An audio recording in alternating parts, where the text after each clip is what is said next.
अवंतिका मेहता जो एक NGO चलाती थी, उसकी शादी पटना में बहुत ही धूमधाम से हुई थी। शादी के 2 साल के भीतर ही उसका तलाक हो गया था। तलाक की वजह सुनकर आपके भी होश उड़ जाएंगे। इसकी चर्चा हम इस कहानी में करेंगे। अब वो अपने माता पिता के साथ दिल्ली में ही रहती है। वो एक संस्था के साथ जुड़ी हुई थी जो हिंसा, यौन उत्पीड़न या दहेज के लिए प्रताड़ित होने वाली महिलाओं की सहायता करती है। शादी टूटने से कोई भी महिला खुश नहीं रहती है, लेकिन शादी करके जुल्म सहने से अच्छा है कि हम उस रिश्ते से अकेले ही रहे। आज की कहानी की नायिका अवंतिका मेहता चेहरे से ही नहीं, दिल से भी बहुत खूबसूरत थी। जो भी एक नज़र देख ले उस पे लट्टू हो जाए। खूबसूरती की बला थी वो।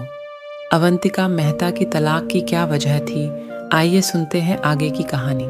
वैसे तो अवंतिका और उसके पति दोनों एक दूसरे से प्यार करते थे, लेकिन जब उसके पति को गुस्सा आता है तो वो एक अजीब इंसान बन जाता था। उनकी आवाज़ भी भारी हो जाती थी। ऐसा लगता था कि वो किसी बुरी आत्मा की चपेट में आ गया हो। लेकिन मुझे ऐसा लगता था कि उनके गुस्से की वजह से उनके अंदर ऐसा बदलाव आ जाता है, लेकिन ऐसा बिल्कुल भी नहीं था। उनके ऐसे भयानक रूप के पीछे की सच्चाई कुछ और ही थी। एक रात को मैं और मेरे पति सो रहे थे। वहीं पे अचानक मुझे महसूस हुआ कि मेरे पति लंबी लंबी सांसें ले रहे थे और नींद में ही बोल रहे थे कि मुझे माफ़ करो, अब बस करो, अब बस करो, मुझे अब छोड़ दो, जो भी हुआ है उसमें मेरा कुछ भी कसूर नहीं है। ये सब सुन के तो मेरे रोंगटे खड़े हो गए। मेरा शरीर डर के मारे कांपने लगा।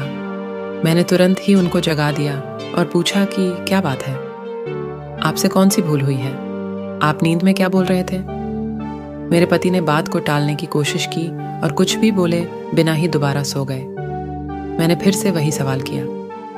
मेरे दोबारा पूछने पर उस समय वो गुस्से में आ गए और मुझे एक जोरदार छाटा लगा दिया।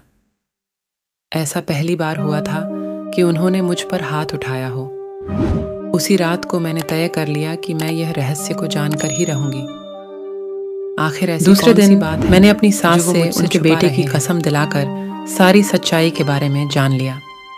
मेरी सासू माँ ने बताया कि हमारी शादी से पहले मेरे पति की दूसरी लड़की के साथ सगाई हो चुकी थी और 3 महीने के अंदर वो सगाई किसी कारण से टूट गई थी। सगाई टूटने कारण उस लड़की ने पंखे से लटकर आत्महत्या कर ली थी और वही लड़की अब प्रेत बनकर मेरे पति को हैरान परेशान कर रही थी। इस बात के कारण कोई भी परिवार अपनी बेटी देने के लिए तैयार नहीं हो रहा था। इसीलिए उन्होंने ये बात हमसे छुपाई थी। उस रात मैं अपने पति से खूब लड़ाई की और मैंने रिश्ता तोड़ लेने का फैसला कर लिया, क्योंकि इतनी बड़ी सच्चाई हमसे छुपाकर हमें धोखा दिया था। एक रात को मैं अपने बिस्तर पर सोई हुई थी। करीबन 1 बजे वो मुझे जगाकर बोले कि तुम इस कमरे से बाहर निकल जाओ।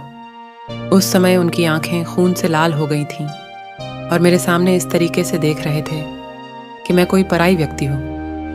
डर के मारे मैंने कमरे से सीधे बाहर निकल गई। मुझे पता था कि इस समय अगर मैं विरोध करूंगी तो वो मेरे साथ मारपीट करेंगे। इसीलिए मैं चुपचाप वहाँ से बाहर निकलकर ड्राइंग रूम में आ गई। लेकिन मुझे नींद नहीं आ रही थी, इसीलिए मैं यह सोच रही थी कि मेरी आगे की जिंदगी कैसे बीतेगी। इसी उलझन में मैं डूबी हुई थी कि अचानक उसी समय बेडरूम से किसी के बात करने की आवाज़ आने लगी। मेरा हृदय डर के मारे कांपने लगा, क्योंकि कमरे में मेरे पति के अलावा वहां पे कोई नहीं था। मैं तुरंत कमरे में झांक कर देखा। पंखे पर एक लाश लटक रही थी और मेरे पति लाश के नीचे बैठकर जोर जोर से रो रहे थे और पास में खड़े हुए एक परछाई से बात कर रहे थे। ये सब देखने के बाद मुझे तो चक्कर आने लगे। मैंने तुरंत ही मेरे सास और ससुर जी को उठाया और बेडरूम का दरवाज़ा खोलने के लिए कहा। थोड़े ही देर में मेरे पति बेडरूम में से बाहर आ गए और पूछने पर अपनी सारी बातों से मुकर गए। मैंने कमरे में झांक कर इधर उधर देखा, पर उस समय कमर में कोई नहीं था। मैं दूसरे ही दिन अपने माता पिता के वहां चली गई और सारी सच्चाई बात दी। मेरे पिता मुझे एक साधु के वहां ले गए। मैंने साधु बाबा को उस घटना के बारे में सारी सच्चाई बता दी। तब उन्होंने जो कहा वो एक चौंकाने वाला रहस्य था। उन्होंने मेरे पति की कुंडली देखकर बोला कि जिस लड़की के साथ तुम्हारे पति की सगाई टूट गई वो तुम्हारे पति और घर वालों के त्रास के कारण मर गई थी, और तभी से वो लड़की एक प्रेत बनकर उन सब से बदला ले रही है। तभी से उस लड़की की प्रेत आत्मा ने तुम्हारे पति के शरीर, मन और दिमाग को अपने कब्जे में कर रखा है, और वो अपना बदला लेने के लिए कभी भी हमला कर सकती है। इतना सुनते ही मेरा दिल और दिमाग काम करना बंद कर दिया। जैसे तैसे होश आया तो मैं घर वापस आई। दूसरे ही दिन मैंने तलाक लेने के लिए कागजात तैयार कर लिए। तलाक लेने के बाद मैं उस भयानक वातावरण से बाहर आ गई। मेरी खुशनसीबी है कि मैं जिंदा और सही सलामत हूँ।